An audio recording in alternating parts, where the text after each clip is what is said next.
רציתי לדבר היום על נושא שסוחרי ה-ICT פחות שמים עליו את הדגש, וזה משהו שיכול לשפר משמעותית את המסחר שלכם. אני מדבר קודם כל על מי שסוחר בחוזים עתידיים, בנסדק או ב-S&P, זה לא משנה, אבל דווקא בחוזים עתידיים. למה? כי חוזים עתידיים, המסחר שלהם בעצם פתוח 24 שעות, למעט זה שעה אחת ביום, והוא בנוי לפי סשנים. מה זה אומר סשנים? לפי אזורי זמן. יש שעון אסיה, שעון לונדון ושעון ניו יורק. אני רוצה להראות לכם את זה פה על הגרף, תראו איך זה נראה. אוקיי, אז זה הגרף שלנו, של הנסדק, לפי 15 דקות. אוקיי, יש לנו פה, אנחנו משתמשים באינדיקטור הזה, שבעצם מראה לנו את החילוקי זמן. אני משתמש ב-Trading View, שם נמצא אינדיקטור, אז אתם רואים, זה מחולק לפי אזורי זמן. יש לנו אסיה, לונדון, ניו יורק, וככה זה מתחלק כל שעה לפי האזור זמן שלה. ועכשיו אם תשימו לב, אזורי לונדון בזמן ניו יורק זה אזור התנגדות חזק מאוד. נגיד עכשיו איך שאני מראה על הגרף, שימו לב, יש לנו פה פה הסתיים שעון לונדון, פה מתחיל שעון ניו יורק, אוקיי? שימו לב שבעצם תחילת זמן ניו יורק הוא שורף את הסל סייד של שעון לונדון, לוקח את כל הסטופים כאן בלונדון ומיד חוזר חזרה עד הסוף, ועוד ממשיך הלאה לרדת עד הלונדון מתחתיו, ואפילו עד הלונדון, לא, עד אסיה. עד אסיה, ופה בערך באזור הזה הוא נעצר.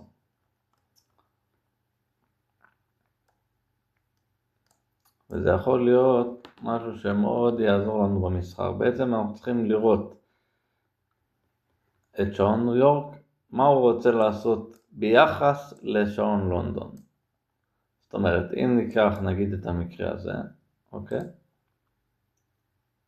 נשים אפילו פס בשעון ניו יורק, בשעון של לונדון, שזה בעצם הכי נמוך של שעון לונדון. עכשיו נראה שפה ניו יורק, אוקיי, נתקע בעצם על הסוף של שעון לונדון, פורץ אותו חזרה, חוזר חזרה ומראה תמיכה שלא מצליח לעבור את זה חזרה, אז מכאן אני כבר יודע שהמטרה שלו זה לרדת למטה, ואני אחפש לעצמי נקודה איפה אני רוצה לצאת.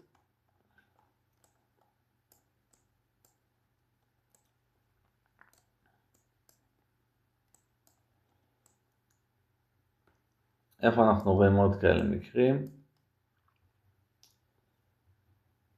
פה רואים שרף חזרה, זה לפעמים קורה, מה קורה? הוא לוקח בעצם את הנמוכים, אבל זה לוקח לו פשוט זמן, הוא לוקח, שורף אותם וחוזר חזרה. אחרי שהוא חוזר חזרה, אז אני בעצם יודע כבר שהוא רוצה לסגור את הלונדון הבא. לסגור את הלונדון, אם הוא נכנס לתוך הלונדון בחזרה אחרי ירידה, אז הוא ירצה לעלות עד סוף הלונדון, הוא לא ייתקע פה באמצע ויחזור חזרה למטה. כי אם הוא היה מקבל תמיכה, הוא היה מקבל את התמיכה כבר באזורים האלה, בהכי נמוך של לונדון. אבל אם הוא פרץ את הכי נמוך של לונדון, אז זה אומר לנו שכל זה היה בעצם רק שריפה של הנמוכים של לונדון. הוא לקח את הנמוכים של לונדון, חזר חזרה, אבל בעצם המטרה שלו היא לעלות. וכל זה היה בשביל לקחת פה כל מיני נמוכים, לקחת סטופים של אחרים, אבל המטרה היא הייתה לעלות. הוא יחזור לעלות מינימום לסוף של הלונדון. וזה אם הייתי לוקח נגיד את זה מכאן, שאני רואה שהוא מסתכל ב-15 דקות, צריך להסתכל בזמנים יותר נמוכים בשביל לראות בדיוק את הכניסה. אני לא מדבר עכשיו על כניסה, אני מדבר על עצם הרעיון. אז פה אני רואה שהוא כבר עלה חזרה, אני לוקח פה 100 ומשהו נקודות, וזה סבבה לגמרי. כל יום 100 ומשהו נקודות, אנחנו לא צריכים יותר מזה. לוקחים אפילו 2 חוזים, 3 חוזים, זה 400-500 דולר ליום בתיק אחד, זה חבל על הזמן.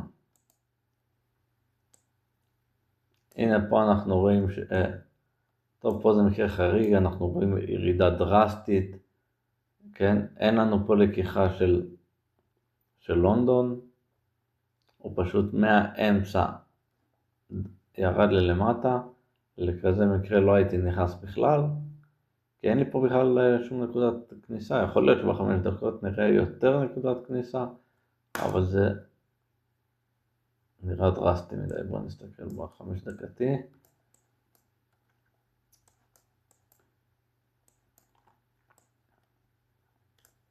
זה המקרה, הוא נתמך כאן.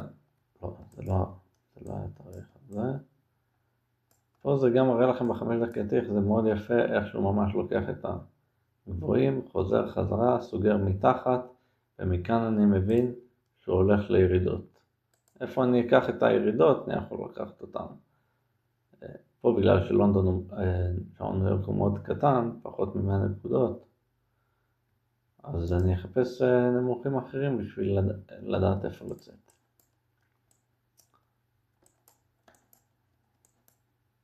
אוקיי, זה היה המקרה. בואו נראה בנמוכים.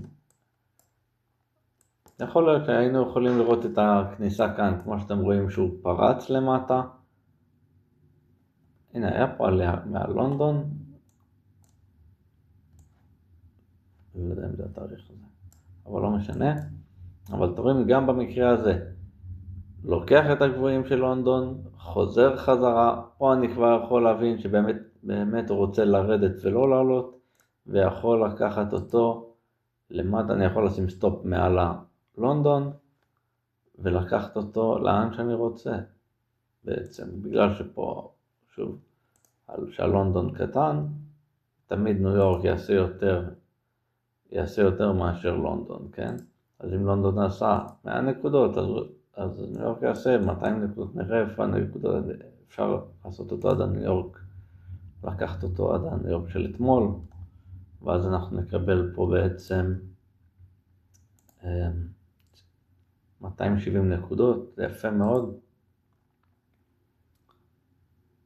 שימו לב שגם באזור הזה הוא קיבל קצת תמיכה, והמשיך לרדת.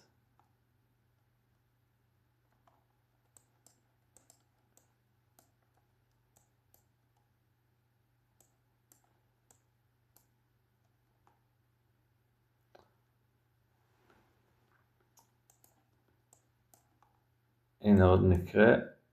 פה, כמו שאפשר לראות, אז לא ברור איפה בדיוק הסיום של הלונדון. נכון שהלונדון בעצם מתחיל כאן, ואז כאן היה צריך לקחת את הנמוכים פה. אבל בעצם כיוון שהיה עלייה מיידית בתחילת היום של לונדון, אז אפשר להתייחס על זה שכאן זה הנמוך של לונדון. רואים שיש פה תמיכה כמה פעמים, קיבל נעצר פה שוב פעם, כאן הוא שרף את זה וחזר לעלות, אז אני יודע שהוא רוצה לקבל עליות, אז אני יכול לקחת את זה מהאזורים האלה, מינימום עד סוף לונדון, שזה 100 נקודות וזה יפה מאוד, אבל תכלס פה הוא נתן לנו, הנה, עד הלונדון מעליו 400 נקודות, 400 נקודות, שזה מסחר חבל על הזמן, עם סטופ מאוד קטן בעצם, כן? אם אנחנו מסתכלים כאן, אנחנו רואים פה את השריפה, את הוויקי הזה, אנחנו יכולים, אם נסמן את זה בצורה יפה. אוקיי, לונג. הייתי לוקח את זה מכאן עם סטופ מתחת זה, לא מתחת, אז נסדר את זה עד הניו יורק הבא. תראו כמה, אפילו מתחת אלה קצת.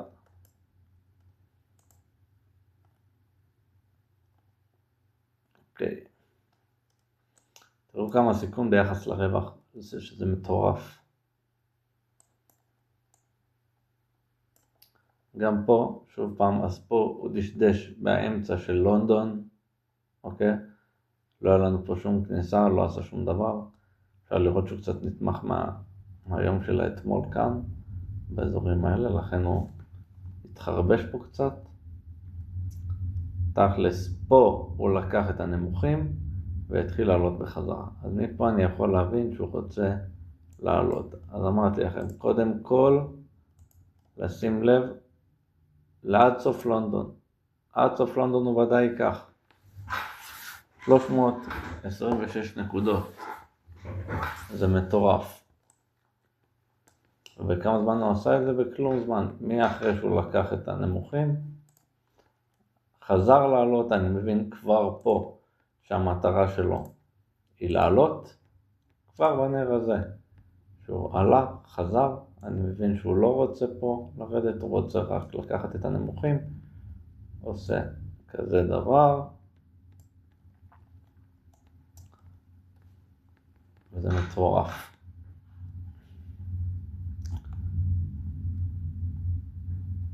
אפשר לצרף לזה גם כן ICT וכאלה, אבל כמו שתשימו לב, נגיד כאן ב5 דקתי, הוא לא יצר בכלל שום גפים, הוא לא יצר כאן. אז יש פה את האינברז'ן הזה, יש את האינברז'ן הזה, בואו נראה אותו. פה הוא עשה אינברז'ן.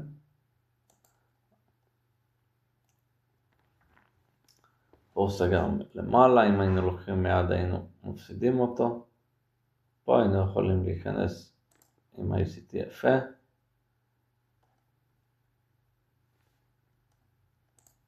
בצורה כזאת, מתחת זה, וגם כן ככה. זה למי שאוהב כניסה של ICT, אבל גם כן יש פה סטופ נמוך. הסטופים פה מאוד גבוהים, בגלל שזה 5 דקתי. אבל אם אני אראה נגיד לדקה, אני אוכל יותר למזער את הסטופים בצורה יותר דייקנית. עשיתי על 5 דקות סתם כי זה נוח. אבל אתם תסתכלו גם על אזורי זמן הנמוכים, ולפי זה תתזמנו את הכניסה שלכם. שמח לעזור. תשבו על זה, תחשבו על זה, תסתכלו על הגרפים, תראו שזה כמעט תמיד קורה אותו דבר. לוקח את הגבוה, את הנמוך של לונדון, וחוזר בחזרה לפחות עד הצד השני של לונדון, אם זה למטה עד למטה, אם למעלה עד למעלה. או יותר מזה, או אפילו יותר מזה. אבל זה כמעט ודאי. הצלחה של 90% לפחות. תעברו על הגרפים, תלמדו את זה ותראו תאריך אחרי תאריך, ותראו איך שזה עובד. יאללה, בהצלחה לכולם.